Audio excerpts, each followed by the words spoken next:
Good afternoon, everyone, and welcome to our Bill of Rights panel.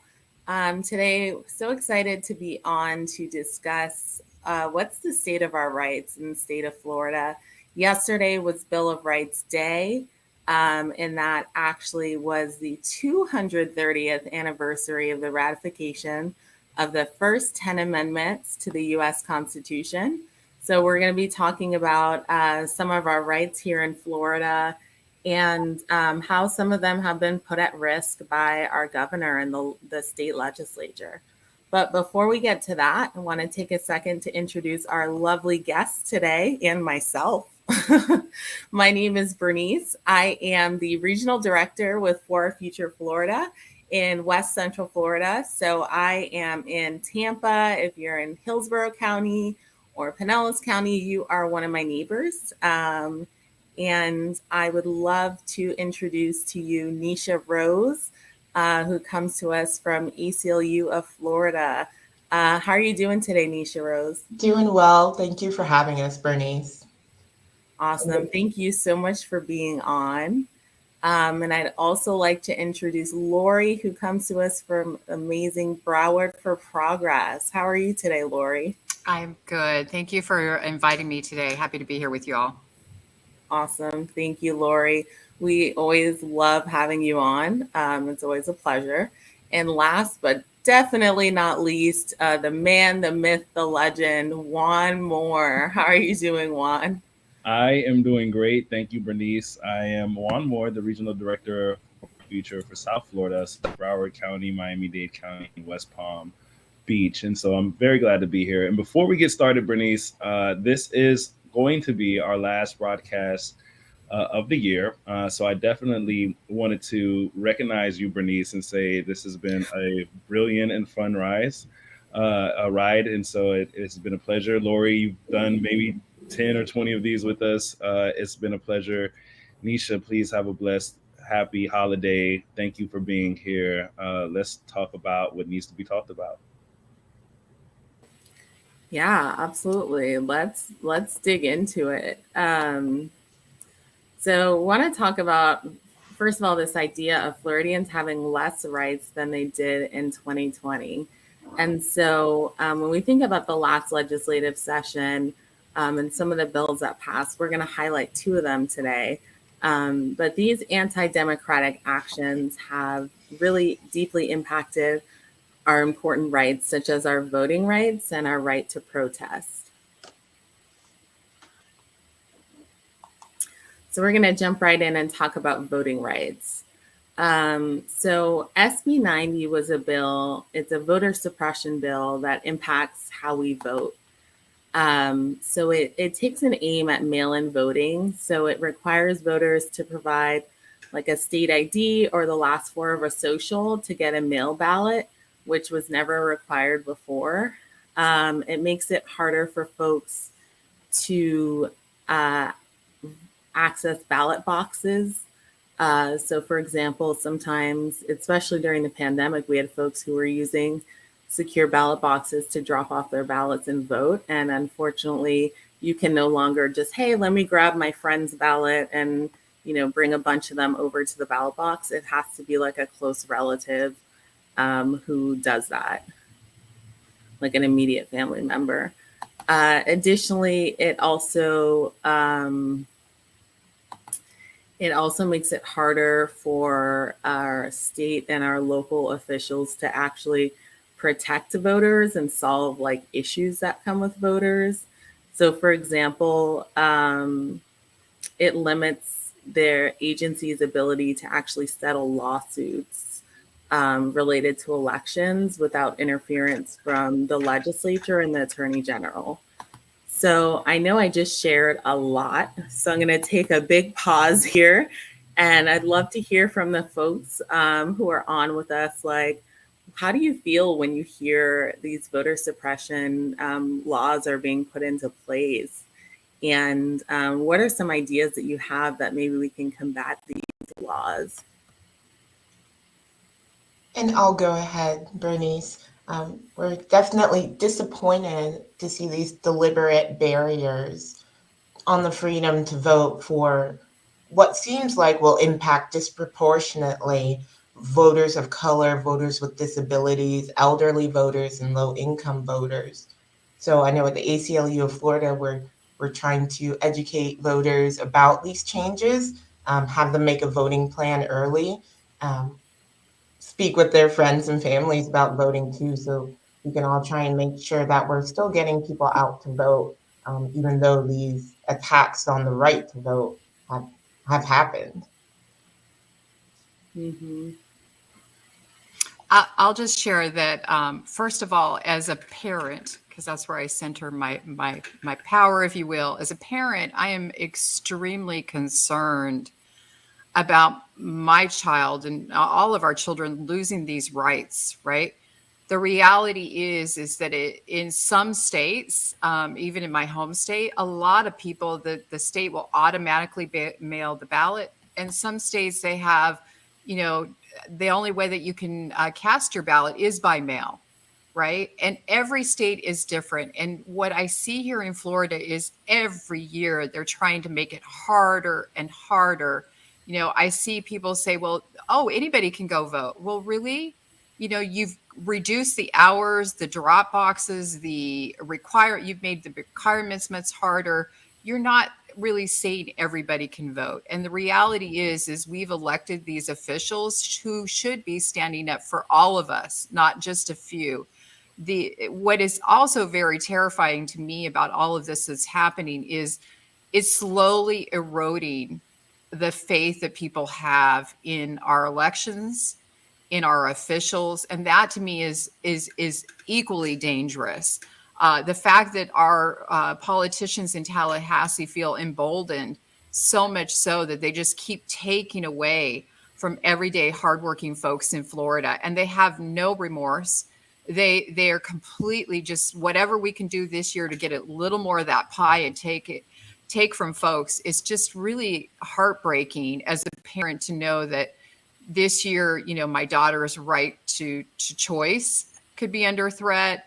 So many things are being eroded by this legislature's very frightening. And to know, particularly in the state of Florida, what happened last year with SB 90, when I look around and see that, we are a state that welcomes our seniors to Florida, we're a proud state of seniors, and to know that the folks are being disenfranchised, senior centers, senior citizens, older folks' homes, all of that from voting.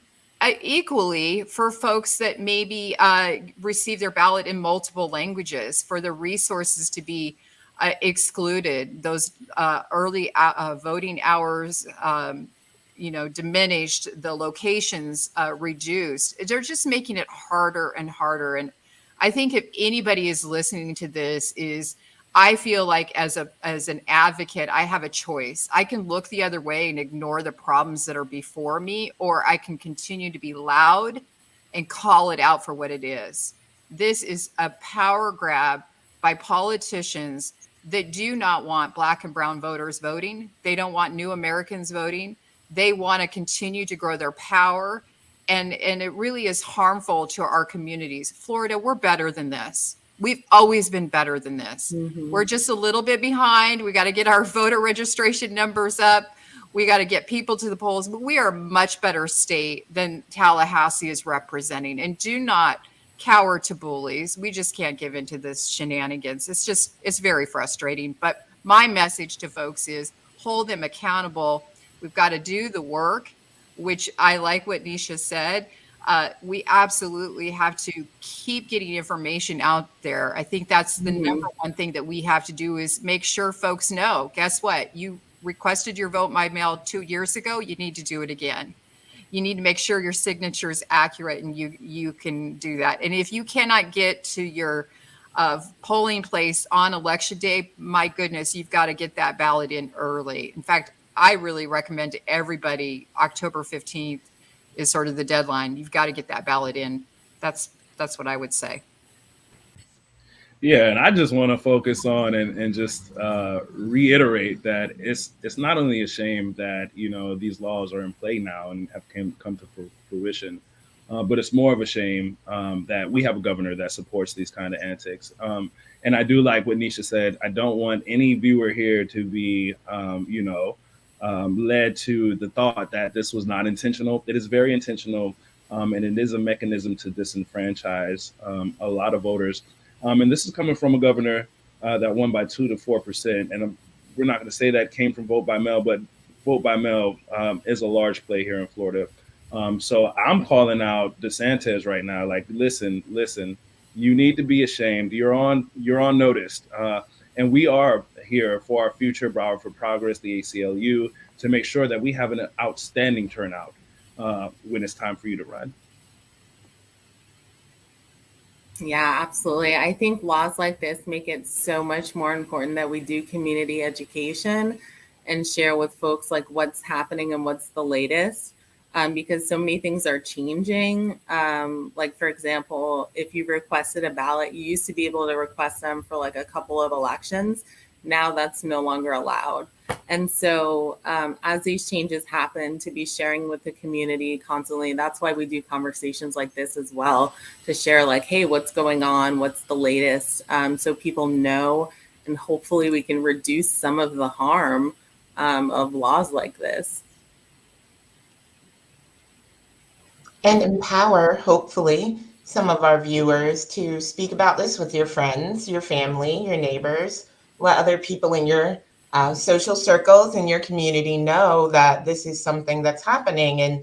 And you mentioned, Bernice, that there are people in Tallahassee making these laws. So that's part of what we have the power to change. The individuals who are representing us in Tallahassee, they do count on us to put them back there. So educating the people around you and having voting parties, whatever it takes to get people energized and aware.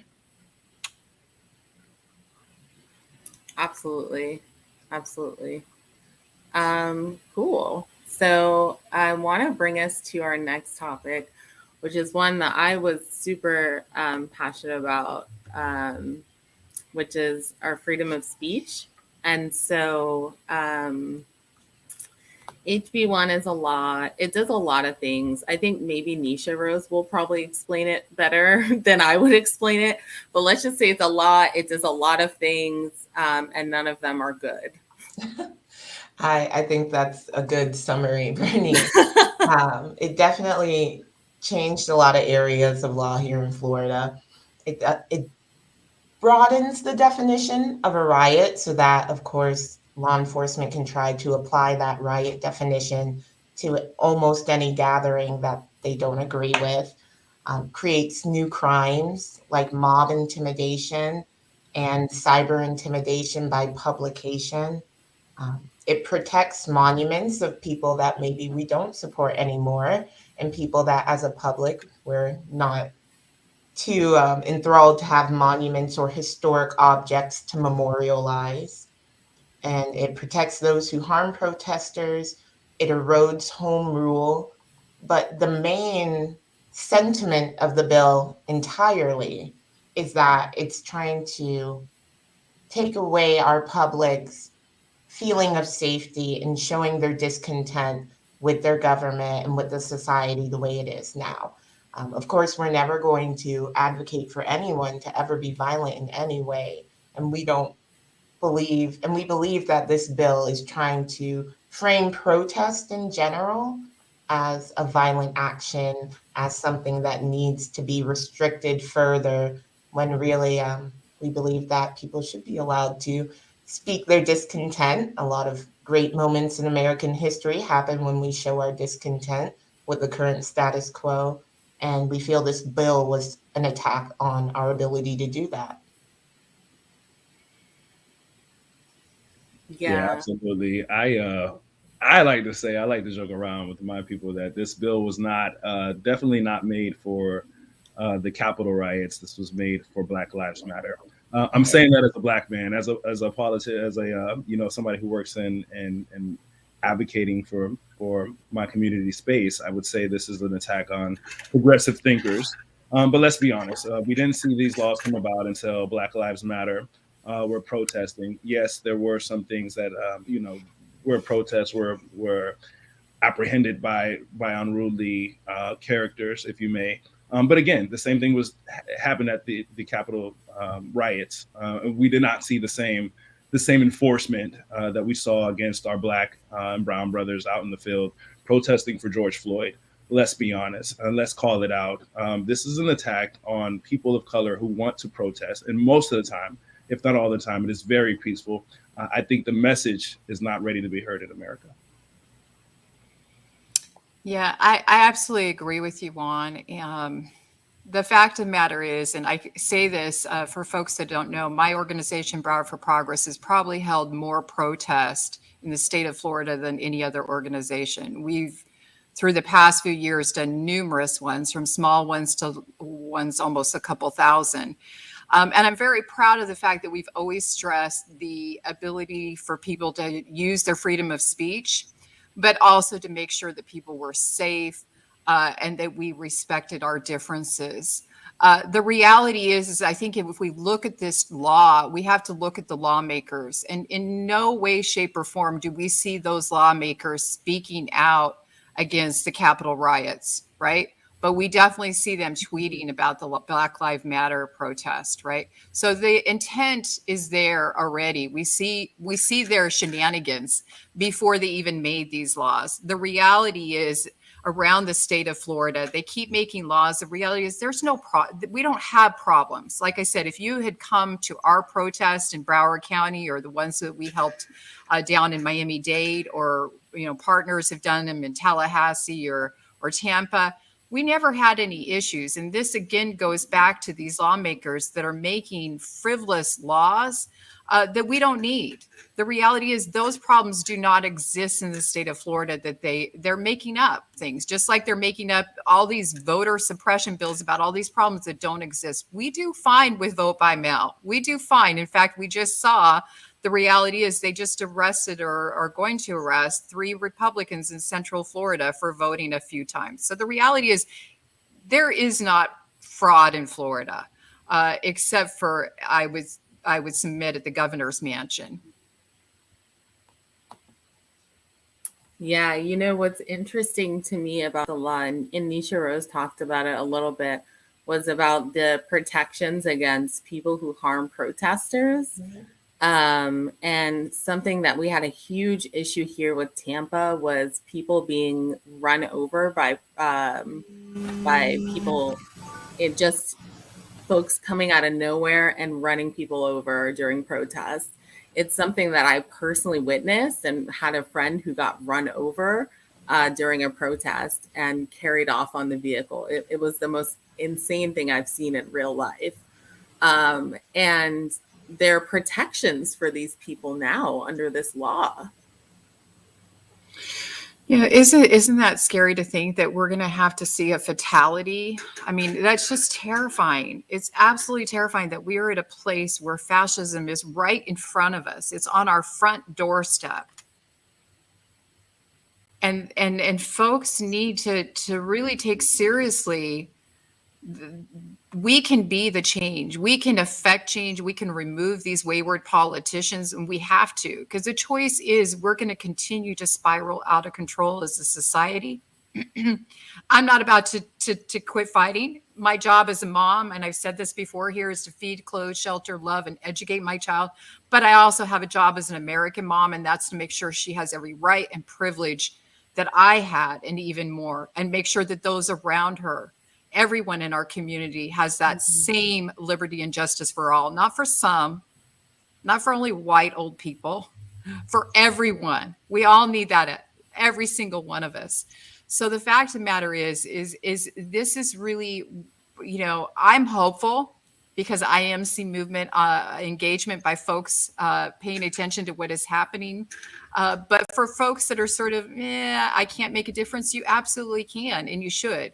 The reality is either you bury your head in the sand or you get into this fight. And I say fight, but it's really to advocate of a place of love. I come from a place of love. I love my community. I love my state. I love the people here. And I believe we all deserve these rights. And I don't believe I deserve more than anybody else. And I don't think my neighbor deserves more. And I certainly don't think the governor And some of our lawmakers in Tallahassee need to keep stealing from people.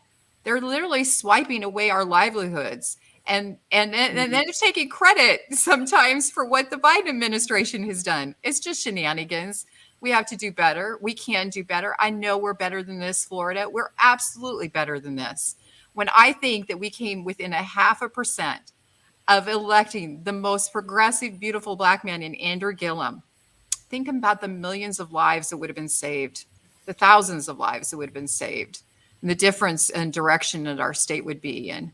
So the reality is looking at these two bills and what is happening around, it's terrifying, it's scary, but I'm also hopeful that those same people are in this state. We just got to do better and remove some of these wayward politicians and stop this criminal attack. I call them an organized crime ring. I really do. I think it's how they're behaving. They're not lawmakers. They're certainly not looking for the public's best interest. Yeah, absolutely. Yeah, and I think it goes beyond. It's a human rights crime, right? Because we all have the right to vote. We should all have the right to peacefully protest, and we should all have the right to survive and thrive and be taken care of in a pandemic. All three things have our senators and our governor has dropped the ball on, and it's time for a change, or it's time for a pink slip. And session is coming up soon for 2022. And so that's, I would say that's one of the biggest times for people to be aware of their politicians when they're up here in Tallahassee voting for things and proposing bills and not voting on things. And it's important to be aware of what your politician in your area is doing, how they are performing, because they're representing you. They're supposed to be representing you. And so it's important to be involved and keep an eye on them so that we can hold them accountable to what they say they want to do, which is promote public safety and help their community. Well, let's make sure that's happening. Yeah, I absolutely agree with that, Nisha. Our group is going to be actually mobilizing people to their local lawmakers' offices. We will be putting pressure on them, along with, I'm sure, many organizations around the state of Florida. We're watching and paying attention. And we're not going to just let them steal away more rights and privileges away from us without saying something. So whether that means we're calling, emailing, social media, or showing up at their offices, they're going to hear from us. For sure. And I invite anybody that's watching to join any organization around the state of Florida to pay attention. And if you're a working mom or a working dad or a grandma and you don't have a lot of time, it doesn't take a lot of time. There are things that you can do every morning. We've got some folks on our list that take 5 minutes every morning. They get the email, they make that call. You can be really impactful even if you have a few minutes of time. So don't think that it's a time or money issue. We can all help kind of move the needle forward in Florida if you just connect with groups. Absolutely. So speaking of connecting with groups, I'd love to hear from you, Nisha Rose. How can folks stay engaged with you and ACLU of Florida? And what do y'all have coming up? Well, we are organizing in some local communities around bail reform and sentencing reform, and we're working on driver's license suspensions as well. And we love to hear from individuals in our community who are facing these issues, because we do think that's one of the strongest ways to engage our politicians, is to bring someone from their district to them and say, this actual issue of sentencing or bail reform, this has affected your constituents' life and they would love to speak with you about it. So we're always open to hear from individuals who have been affected by these issues, because we want to show that it's not just words on a paper and meetings at the Capitol, and once the gavel drops and that's it. It's people's lives, and every hearing that they're having for every bill that they're having, it's affecting someone's life, more than one someone, of course, too. So we welcome people to check out our website, which is showing up here, and get involved and reach out to us. Let us know if you have a personal story that you would like to share, or however you would like to get involved. Awesome. Thank you so much, Nisha Rose. And Lori, how can folks stay in touch with Broward for Progress, and what do y'all have coming up? So thanks for asking. And I'm a big ACLU fan. So definitely, if you're not donating to them on a monthly basis, you should be, because they do a heavy lift, particularly here in Florida. Our little grassroots group you can find at browardforprogress.org. I don't say little because we've grown through the past few years, but you can find our upcoming events or call to actions on there. I'm going to point out two. One is, this nation was harmed on January 6th last year.